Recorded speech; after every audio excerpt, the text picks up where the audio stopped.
अस्सलाम वालेकुम। तो हाय व्यूअर्स, आज हमारा जो है how to write and publish a scientific paper का थर्ड पार्ट है ये। इसमें हम डिस्कस करेंगे इंट्रोडक्शन को और मटेरियल मेथड को। इससे पहले हमने फर्स्ट पार्ट में how to write a title का बताया। अगर आपने वो वीडियो नहीं देखी तो टाइटल को, ऑथर एफिलिएशन को, ऑर्चिड आईडी, इन चीज़ों के बारे में थोड़ा डिस्कस किया है। वो आप जो है ना नीचे डिस्क्रिप्शन में लिंक मौजूद है, उधर देख सकते हैं। और सेकंड पार्ट हमारा था कि एब्स्ट्रैक्ट एब्स्ट्रैक्ट क्या है, उसमें क्या लिखना होता है, मेन पार्ट कौन से होते हैं एब्स्ट्रैक्ट के, तो हमने वो बताए हैं। तो वो अगर आपने देखना है तो आई बटन में ऊपर जो है ना उसका लिंक मौजूद है, how to write a research paper part 2 abstract. और अब हमारा थर्ड पार्ट है how to write the introduction. Very very important part जो है रिसर्च पेपर का, बहुत इंपॉर्टेंट है। तो इसको हमने, ये मेन आप कह लें कि सबसे पहले हम इंट्रोडक्शन ही लिखते हैं किसी भी रिसर्च पेपर का रिव्यू करने के बाद, जब लिखना शुरू करते हैं टॉपिक सेलेक्ट हो जाते हैं। तो मैं आपको बता दूं, अगर आप इस वीडियो को पहली बार देख रहे हैं तो how to write and publish scientific paper, ये बुक है 8th एडिशन बारबरा गेस्चल और रॉबर्ट ए डे का। इस बुक को मैंने पढ़ा है और इसकी समरी से जो है ना, क्योंकि ये बहुत बड़ी बुक है, 44 चैप्टर्स ऑलमोस्ट इसके चैप्टर हैं और उसमें सारी डिटेल दी हुई है इस बुक के अंदर। आप इसके कंटेंट देखें, इन्होंने सब कुछ बताया है। अगर ये कोई बुक साथी, कोई रिसर्चर, कोई स्टूडेंट पीएचडी का एमफिल का लेना चाहता है तो मुझे कमेंट में कहेगा, मैं उसको जो है ना ये बुक मेल कर दूंगा। तो आइए वीडियो की तरफ चलते हैं। तो इंट्रोडक्शन क्या होता है? मेन चीज, आप पेपर में इंट्रोडक्शन लिखते हैं, आपको पता होनी चाहिए कि इंट्रोडक्शन का पर्पस क्या है, इंट्रोडक्शन का स्ट्रक्चर क्या है, कैसे आपने लिखना है, कौन कौन सी बातें इसमें डिस्कस होनी है, तो कौन से टेंस में आपने लिखना है, क्या इंट्रोडक्शन की शेप होनी चाहिए। तो हम इस वीडियो में आपको बताएंगे। सबसे पहले पर्पस ऑफ इंट्रोडक्शन। अच्छा, मैं आपको बता दूं, दुनिया के कोई भी आप काम कर रहे हैं, कोई भी किसी भी जॉब में काम कर रहे हैं, तो आपको इन चीज़ों का पता होना चाहिए कि आपको इस जॉब का पर्पस क्या है, इसका करने का मकसद क्या है आपका। अगर वो पता होगा तो आपको काम करने में आसानी होगी। मकसद ये है कि आप उसे करेंगे, आपकी जॉब है, आपकी जिम्मेदारी है, आपको सैलरी मिलेगी, मतलब कि तीन चार चीज़ें होती हैं। तो आपको पर्पस पता हो, आपको मेथड पता हो कैसे करना है, क्यों कर रहा हूँ, कैसे करना है इसको, और इस पे मुझे क्या मिलना है।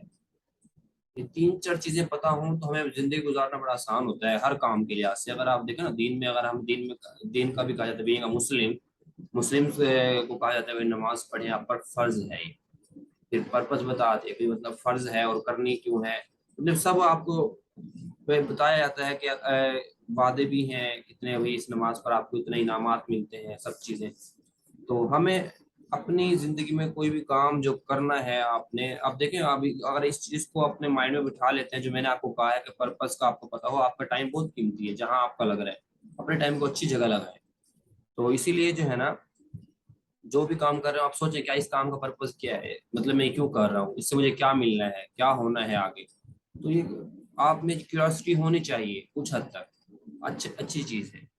तो सप्लाई सफिशिएंट बैकग्राउंड इंफॉर्मेशन, मैं इसका इंट्रोडक्शन का पर्पस बता देता हूँ कि ये क्या करता है। हमें इंट्रोडक्शन से जो है ना, जो रीडर होता है उसको आपके टॉपिक से रिलेटेड दूसरे पेपर नहीं पढ़ने पड़ते। आपके टॉपिक में, आपके अपने टॉपिक के बारे में इंट्रोडक्शन में जो है ना बैकग्राउंड इंफॉर्मेशन दे देते हैं, उसको पता चल जाता है कि ये टॉपिक ये जो होता है, मेन मेन पॉइंट्स आप उसमें डिस्कस कर देते हैं। तो इसलिए वो क्या करता है, प्रीवियस पब्लिकेशन पे नहीं जाता और आपके इंट्रोडक्शन में ही पढ़कर जो है ना आपकी रिसर्च को समझ लेता है। इसलिए इंट्रोडक्शन का मेन पर्पस जो है यही है कि आपके रीडर्स को आपके टॉपिक से आशना करना है, उनको उसके बारे में इंफॉर्मेशन प्रोवाइड करनी है ताकि वो दूसरे रिसर्च पेपरों को ना खोले। फिर है स्ट्रक्चर ऑफ इंट्रोडक्शन। मोस्टली जो रिसर्चर्स हैं या जो इस वीडियो को देख रहे हैं, अगर वो एमफिल के स्कॉलर पीएचडी वाले हैं, तो उनको आइडिया होता है इस चीज़ का कि भाई फनल शेप ही होता है इंट्रोडक्शन का स्ट्रक्चर। आप इसे कह सकते हैं कि जनरल टू स्पेसिफिक हम मूव कर रहे होते हैं, जनरल बातें करते करते हमारे मेन पॉइंट की तरफ हम हर पैराग्राफ को एंडिंग करते हैं। तो मैं इसको एग्जांपल के साथ आपको दिखाऊंगा। Moving from broader and general to the narrow and specific and, in short introduction provides a road map from problem to the solution. हम जनरली पहले सारी चीज़ों को डिस्कस करते हैं, ये प्रॉब्लम्स हैं, ये है, ये चीज़ें हैं, और एंड में उसे कंक्लूड करते करते मेन प्रॉब्लम की तरफ आते हैं और उसको फिर सोल्यूशन बताते हैं। तो ये है स्ट्रक्चर इंट्रोडक्शन का। Introduction funnel shape mean broader to narrower, general to specific, ये इसका स्ट्रक्चर है, लिखना ऐसे है। तो अब ये है कि मेन ये है कि अपने लिखना क्या क्या है, जिससे मैंने आपको बताया था पिछली वीडियो में कि भाई एब्स्ट्रैक्ट में कौन कौन सी चीज़ें लिखनी होती हैं। तो इसी तरह ये है कि हाउ टू राइट इंट्रोडक्शन में मतलब कि कौन कौन से मेन पॉइंट्स हैं। मैं आपको थोड़ा सा इधर से जो है ना, जो आप किसी अकेडमिक सर्च इंजन से कोई भी रिसर्च पेपर सर्च कर रहे हैं, मोस्टली आजकल तो ज़्यादातर आपको जो है ना पब्लिशर के ऊपर जाए तो जर्नल्स में ऐसे पेपर शो होते हैं। पेपर आपने ओपन किया और ओपन एक्सेस में मौजूद है, वो इजीली अवेलेबल है। तो इस तरह के उसके सारे सेक्शन नज़र आ रहे होते हैं, फिगर्स, रेफरेंसेस, हर चीज़। तो सेक्शन में देखें, अगर हम डायरेक्ट इंट्रोडक्शन पे चले जाते हैं, क्योंकि हमें इंट्रोडक्शन चाहिए। इंट्रोडक्शन में आप जनरल टू स्पेसिफिक है, 3 से 4 पैराग्राफ होते हैं और एंड में कंक्लूड किया होता है अपने उसको पैराग्राफ पूरे इंट्रोडक्शन को। तो ये इंट्रोडक्शन है, मेन पार्ट होता है पेपर का। इसमें आपने रेफरेंसेस दिए होते हैं अपनी हर बात को जस्टिफाई करने के लिए। तो ये था इंट्रोडक्शन को आपने प्रेजेंट करना है फर्स्ट, सबसे पहले पहले मैंने आपको बताया था इंट्रोडक्शन आपने सबसे पहले लिखना है with all possible clarity. Crystal clarity जो है ना बहुत ज़्यादा इंपॉर्टेंट थिंग है साइंटिफिक राइटिंग में। आपकी हर चीज़ क्लियर होनी चाहिए जो आप लिख रहे हैं, मतलब सामने पर रीडर को बिल्कुल मुश्किल ना हो समझने में, पढ़ने में। The nature and scope of the problem investigated, for example it should indicate why the overall subject area of the research is important. क्यों सारा सब्जेक्ट का जो एरिया है वो इम्पोर्टेंट है। तो ये चीज़ें जो है ना, ये काम की चीज़ें हैं जो बच्चे बाहर जाना चाहते हैं बीएस के बाद या एमफिल के बाद पीएचडी के लिए। तो रिसर्च प्रपोजल लिखना होता है, स्टडी प्लान लिखना होता है, जो बड़ा मुश्किल लगता है लोगों को। 2 से 3 पेज का होता है, कोई मुश्किल नहीं होता। मैं सोच रहा था कि उस पर भी एक वीडियो बनाएंगे कि स्टडी प्लान कैसे लिखते हैं। तो ये जो अगर इंटरेस्टेड हैं स्टूडेंट्स तो वो बताएं, हम इंशाल्लाह ज़रूर लिखेंगे, बनाएंगे उस पर एक video. It should briefly review the publish literature. इसमें थोड़ा सा रिव्यू ऑफ लिटरेचर होना चाहिए पास्ट का, हर टॉपिक के रिलेटेड जो आपका टॉपिक है उस टॉपिक पे थोड़ा थोड़ा आप रिव्यू के 4-5 पेपर उसकी इंपॉर्टेंस के ऊपर उस पर विद रेफरेंस आपने साइट करने हैं। Gap in the literature that current research is intended to address. कौन सा गैप था रिसर्च में आपने प्रीवियसली जो जिसकी वजह से आपने ये रिसर्च की है, ये काम किया है, वो गैप आपने बताना है, मतलब हाईलाइट करनी है अपनी रिसर्च की इंपॉर्टेंस को। It should then make clear the objective of the research. आपने अपनी रिसर्च का ऑब्जेक्टिव बिल्कुल क्लियर कर देना है। some discipline or journal it is customary to state here the hypothesis or research question that the study address। ये वाकई कुछ जर्नल में मैंडेटरी होते हैं, वो बताते कहते हैं कि अपने इसमें पॉइंट्स में लिख दें आप इंट्रोडक्शन के एंड में कौन कौन से हाइपोथेसिस या रिसर्च के क्वेश्चन हैं जो आपने डिस्कस करने हैं। It should state method of investigation. इसमें आपने थोड़ा सा मेथड बताना है, कौन इन्वेस्टिगेशन का मेथड क्या है। अगर जरूरी हो, बहुत ज्यादा जरूरी हो, तो उसकी रीजन भी बताएंगे आपने यही मेथड क्यों चूज किया है। वो नॉर्मली होता नहीं इंट्रोडक्शन में ही, मेथड हम बता देते हैं ये मेथड हमने फॉलो किया है, रेफरेंस के साथ बता देते हैं। एट द एंड जो मैं लास्ट बात है, फाइनली द स्टैंडर्ड प्रैक्टिस जो इंट्रोडक्शन को एंड करने की ये है कि आपने अपना प्रिंसिपल रिजल्ट्स जो है ना वो स्टेट करने होते हैं investigation according to this book. Principal conclusion suggested by the result वो भी देना होता है। बाकी नॉर्मली ये नहीं देते, लोग क्यूरियोसिटी रखते हैं इस चीज़ में, ये वो तो। लेकिन इस बुक के अकॉर्डिंग ये है कि आपको अपने रिजल्ट्स जो है ना इंट्रोडक्शन के लास्ट पैराग्राफ में जरूर देने होते हैं। तो कौन कौन से इंपॉर्टेंट पॉइंट्स हैं जो आपको याद रखने चाहिए जब आप इंट्रोडक्शन लिख रहे होते हैं। तो यू शुड हैव, तो मैंने आपको कहा था कि आपने जो टाइटल होता है ना वो पहले पहले नहीं लिखना होता। लेकिन मैंने फिर ये भी कहा था कि आप टेम्परेरी टाइटल लिख नहीं, आपके माइंड में होना चाहिए कि इसके गिर्द गिर्द आप लिख रहे हैं। तो ये वही वाली बात है कि टाइटल जो है आपके माइंड में होना चाहिए। अगर आपने पेज पर नहीं लिखा हुआ कंप्यूटर में या पेपर पे, तो आपके माइंड में टेम्परेरी टाइटल हो ताकि आपके पास आउटलाइन मौजूद हो जिसपे आप इंट्रोडक्शन लिख रहे हैं। It is wise to begin writing the paper while the work is still in progress. ये बहुत इंपॉर्टेंट चीज़ है। बच्चे जो है ना क्या करते हैं, रिसर्च पहले कर लेते हैं, बाद में जो है ना साल बाद, महीने बाद, 2 साल बाद जाके टाइम मिलता है फिर लिखना शुरू करते हैं। इससे बेहतर ये है कि आप रिसर्च जब चल रही हो तो साथ साथ अपने काम को लिखते जाएं। कोई फला आपको नजर आता है ताकि रिसर्च भी आपकी जो है ना वो परफेक्ट हो जाए, अच्छी हो जाए, परफेक्शन की तरफ जाए और आपका राइटर भी अच्छा हो।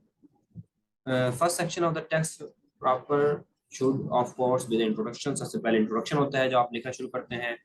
अपने इंट्रोडक्शन के रेफरेंसेस को जो रिव्यू ऑफ लिटरेचर आप दे रहे होते हैं, थोड़ा थोड़ा बैकग्राउंड इंफॉर्मेशन का वो केयरफुली चूज करना होता है।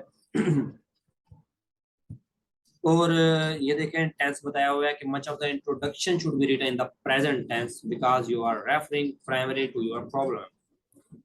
मतलब आपने इंट्रोडक्शन जो है ना मोस्टली प्रेजेंट टेंस में लिखा जाता है कि मैं ये कर रहा हूँ, ये करता हूँ, ये करता है, जिस तरह हम पढ़ते थे। If you have previously publish a preliminary note और एब्स्ट्रैक्ट ऑफ द वर्क, अगर आपने किसी टॉपिक पर, जिस टॉपिक का आप रिसर्च पेपर बनाना चाहते हैं, पहले आपने किसी जो है ना उसको कॉन्फ्रेंस में एब्स्ट्रैक्ट के तौर पर प्रेजेंट किया है या किसी जर्नल में एब्स्ट्रैक्ट के तौर पर जमा कराया है, कैबी के एब्स्ट्रैक्ट में सबमिट करा दिया, किसी तरह भी आपने सबमिट कराया हुआ है, तो आप इंट्रोडक्शन में ही बता सकते हैं साइटेशन के साथ कि ये ऑलरेडी जो मेरा काम है, ये एब्स्ट्रैक्ट, इसका एब्स्ट्रैक्ट मैंने सबमिट कराया हुआ है, उसकी आप साइटेशन दे सकते हैं। तो ये था हमारा इंट्रोडक्शन। इंट्रोडक्शन जो है ना मैंने आपको बता दिया कि मेरे पॉइंट्स कौन कौन से हैं, आपने उस हिसाब से मतलब कि जब भी आप लिखें आप इन पॉइंट्स को अपने माइंड में रखें और लिखें, इंशाल्लाह आपको बड़ा फायदा होगा इससे। तो नेक्स्ट हमारा जो अगला पार्ट है वो है मटेरियल मेथड। तो मटेरियल मेथड्स जो हमारे इंट्रोडक्शन के क्वेश्चंस हमने बताए थे कि ये हमारे ऑब्जेक्टिव हैं, उनको डील करना, कोई भी हर ऑब्जेक्टिव हमारा जो है ना मटेरियल मेथड बताएगा कैसे आपने डील करना है। अच्छा जी, मेन बहुत छोटा सा लिखा हुआ है, इंपॉर्टेंट पॉइंट्स हैं ताकि दोनों चीजें एक ही वीडियो में कवर हो जाए। Most of this section should be written in the past tense, past में लिखना होता है मटेरियल मेथड हमने, क्योंकि हमारा पेपर लिखने के बाद हम लिखते हैं, मटेरियल मेथड कर लेते हैं फिर पब्लिश कराने के लिए देते हैं, तो जाहिर बात है वो पास्ट में चला जाता है कि यह काम हमने किया था, इसीलिए पास्ट में लिखना है। और इस सेक्शन का जो मेन पर्पस है, पर्पस की बात वही दोबारा मैंने इंट्रोडक्शन में पे बताई है आपको कि ये डिस्क्राइब करना है कि एक्सपेरिमेंटल डिजाइन कौन सा है और फिर उसकी डिटेल प्रोवाइड करनी होती है, और ताकि दूसरा बंदा कोई रिपीट करना चाहे तो वो उस पेपर को देखकर रिपीट कर सकता है इजीली। देखिए मैं आपको बता देता हूँ कैसे करना है। ये मटेरियल मेथड है। अब है रेयरिंग ऑफ बैक्टीरिया जोनेटा स्ट्रेन, ये फ्रूट फ्लाई है। तो अगर आप इसको पढ़ें तो भाई कैसे रेयर किया गया है, तो इसमें देखिए कंटेनर एक यूज किया है, उसका डायमीटर इतना है और उसमें इतनी आपने जो है ना ड्राई सैंड फिल करनी है, ताकि उसमें क्या किस ड्राई सैंड का पर्पस क्या है वो भी बताया हुआ है साथ साथ। कितने लार्वे लेने हैं, 500 लार्वी है, उसके पैटी डिश में डालना है, उस पैटी डिश का डायमीटर क्या है, किस केज में पालना है उनको, अडल्ट इमर्ज हो तरतीब से, उसको डाइट क्या देनी है, खाना क्या देना है, कैसे रखना है, टेम्परेचर कितना हो, लाइट पीरियड कितना हो, तो ह्यूमिडिटी कितनी हो, ये सब चीजें देखिए इसमें बताया हुआ है एक पैराग्राफ में। अगर आप इसको पढ़ें तो आप सेम ये एक्सपेरिमेंट को रिपीट कर सकते हैं, मतलब इस तरह रेयरिंग कर सकते हैं। तो ऐसे ही ये इस लाइन का पर्पज यही था कि भाई so that anyone can repeat this experiment, इस एक्सपेरिमेंट को कोई भी रिपीट कर सकता हो easily. For materials include the exact technical specification, जो मटेरियल्स आपने यूज किए हैं उनकी क्वांटिटीज कहाँ से लिया है, सारी डिटेल आपने देनी होती है। ये इधर देख लेते हैं ऑप्शन के तौर पे मटेरियल्स मेथड में। ये जो है ना इसमें मतलब कि एक मेन मटेरियल इंसेक्टिसाइड ही है, ये देखिए ये दी हुई है कि इंसेक्टिसाइड ट्राइक्लोफॉन है, ड्यूटीफुल है, रजिस्टर प्रोडक्ट है, उसकी ये स्पेसिफिकेशन है 88% सॉल्युबल पाउडर है, और आईसीआई पाकिस्तान से जो है ना वो ली हुई है, परचेज की आईसीआई कंपनी की है। तो ये स्पेसिफिकेशन है। मैं आपको जनरली सिर्फ ये बायोसाइंस का दिखा रहा हूँ, तो आप इसको हर जगह एप्लीकेबल है। अगर आप फिजिक्स में कर रहे हैं, आप कोई उसके लिए जो है ना वायर यूज कर रहे हैं अपने एक्सपेरिमेंट में, कोई आप ट्रांजिस्टर है, रेजिस्टेंस है, कोई भी आप वो भी किसी कंपनी ने बनाई होगी तो आपको वो क्लियरली बतानी होती है आगे, कितनी साइज है, क्या लेंथ है, क्या डायमीटर है, हर चीज उसके। तो उसके बाद जो है ना experimental animal plant microorganism should be identified accurately by genus, species and strain designation, और वो उसको क्लियरली आपने जो है ना आइडेंटिफाई करवाना है टैक्सोनॉमी से। For methods the usual order of presentation is chronological, very important thing, आपने क्रोनोलॉजिकल ही रहना है, मतलब एक सीक्वेंस में रहना है, आइदर असेंडिंग ऑर्डर और डिसेंडिंग ऑर्डर, मतलब तरतीब सऊदी या तरतीब नजूली, मतलब ऊपर से नीचे की तरफ चलना या नीचे से ऊपर की तरफ चलना, एक तरतीब से रहना है, अरेंज में रहना है, मतलब आप एक one by one step by step आपने चलना है ताकि क्लियर आपकी बात सारी समझ आ जाए। मतलब अगर आप पहले एक चीज को कंक्लूड कर रहे हैं, पहले उसके ऊपर आप कंक्लूड करें, पहले क्या किया फिर उसके बाद क्या किया, स्टेप बाय स्टेप आपने काम करना है, दिस इज क्रोनोलॉजिकल सीक्वेंस। आपको हमेशा क्रोनोलॉजिकली जो है ना चलना चाहिए, मतलब अपने कोई भी आप सिस्टम बना रहे हैं, कोई भी आप काम कर रहे हैं तो स्टेप बाय स्टेप उसको करें। ऐसा ना हो कि उसको काम को एक काम को छेड़ा है उसको कंप्लीट किए बगैर दूसरा शुरू कर दे, फिर उसको छोड़ दे, इस तरह सारे काम ही इनकम्प्लीट रह जाएंगे आपके। बी प्रिसाइज, आपने बहुत प्रिसाइज रहना है और क्लियर लिखना है बिल्कुल। मेथड्स या कुक बुक रेसिपीज जिस तरह हो, मतलब आप कुछ खाना पकाना चाहते हैं तो आपके पास रेसिपी मौजूद होती है, उसमें बताया होता है इतने आपने टेबल स्पून जो है ना साल्ट डालना है, 2 टेबल स्पून, 1 टेबल स्पून आपने जो है ना, मतलब सारी डिटेल इस तरह बताई होती है। ऐसे ही आपने मटेरियल मैथड लिखना होता है, ताकि कितनी देर अगर कोई टेम्परेचर दिया है, कोई रिएक्शन मिक्सचर आपने किया केमिकल साइंसेज वालों ने, जिस तरह केमिस्ट्री वालों ने जो है, तो उसका बताना है कि इतने टाइम तक आपने उसको हीट किया है, इस टेम्परेचर पे हीट किया है। फिर स्टैटिस्टिकल एनालिसिस भी दिए जाते हैं, जो आपने डाटा लिया है उसका एनालिसिस कैसे किया है, ऑफन नेसेसरी होता है वो भी लाजमी देख कौन कौन से आपने सॉफ्टवेयर यूज किए हैं। तो इसमें देख लेते हैं कोई स्टैटिस्टिकल एनालिसिस का फोल्डर है, ऑप्शन लास्ट में दिया हुआ है या नहीं। तो यहाँ हमारे पास स्टैटिस्टिकल एनालिसिस मौजूद है, इसमें देखें कौन कौन से सॉफ्टवेयर यूज किए हुए हैं। देखें प्रोबेबिलिटी एनालिसिस पोलो प्लस सॉफ्टवेयर से किया गया है, और पी वैल्यूज के लिए माइक्रोसॉफ्ट यूज किया गया है, काई डिस्ट्रीब्यूशन और रॉबर्टसन फिसलर की टेक्नोलॉजी यूज की गई है, और दूसरी चीज जो है स्टैटिस्टिक्स 8.1 सॉफ्टवेयर यूज किया गया है एनोवा के लिए। तो ये देखें जो स्टैटिस्टिकल एनालिसिस में आपने बताने सारी चीजें, मैं ये सिर्फ इसके लिए नहीं, जो जहाँ भी आप करवा रहे हैं अपना। और आप ये याद रखें कि भाई आपने अपना जो कोलीग्स हैं जो आपके साथ मौजूद हैं, उनको ज़रूर जो है ना अपना मेथोडोलॉजी, या मैं कहूँगा आप पूरा रिसर्च पेपर लिखने के बाद उनसे ज़रूर रिव्यू करवाएं, क्योंकि दूसरे की आई क्रिटिक आई होती है आपके लिए, मतलब वो तंजिया लहजे में या देखते हैं कि गलती पकड़ने की नज़र से देखता है, आपको अपनी गलती नज़र नहीं आ रही होती बात दफा, वो फौरन पकड़ लेते हैं आपकी गलती, तो इम्प्रूवमेंट आती है उससे आपके उसमें। अपने को ऑथर्स को, अपने जो आपके कोलीग्स हैं लैब में काम करने वाले क्लास फेलोज हैं, उनको आप जरूर चेक कराएं। If several alternative methods are commonly implied it is useful to identify your method briefly. अगर पहले ही जो मेथड आपने यूज किया वो पहले बताया गया हो, आप सिंपल रेफरेंस देके अपना ब्रीफली थोड़ा सा बता दें, लाजमी नहीं है आप उसको जो है ना बहुत ज्यादा लेंथी बना दें, क्योंकि पहले मौजूद है इसीलिए। जैसे भी कुछ सिंपल सैंपल के तौर पर बताया हुआ है कि भाई it is better to state cells were broken by ultrasonic treatment as previously describe. आप इस तरह बता दें कि भाई सेल्स को आपने किस तरह बताया ब्रेक डाउन के अल्ट्रासोनिक ट्रीटमेंट से, जैसे कि पहले बताया गया है। आगे आप रेफरेंस दे दें, कोई भी रेफरेंस हो, ये रेफरेंस को तो 9 मैंने देखे, कोई एक रेफरेंस है किसी पेपर का भी आप दे दें, या इससे इसके लिए मतलब ये बेस्ट है। लेकिन इस तरह लिखना ये गलत है, cells are broken previously describe, मतलब थोड़ी सी बता दें ब्रीफली, टेक्नोलॉजी का नाम जरूर बताएं कि अल्ट्रासोनिक ट्रीटमेंट टेक्नोलॉजी उसमें क्या किया गया है, यूज की गई है। तो ये था मटेरियल मेथड की main main important points, introduction और मटेरियल मेथड के।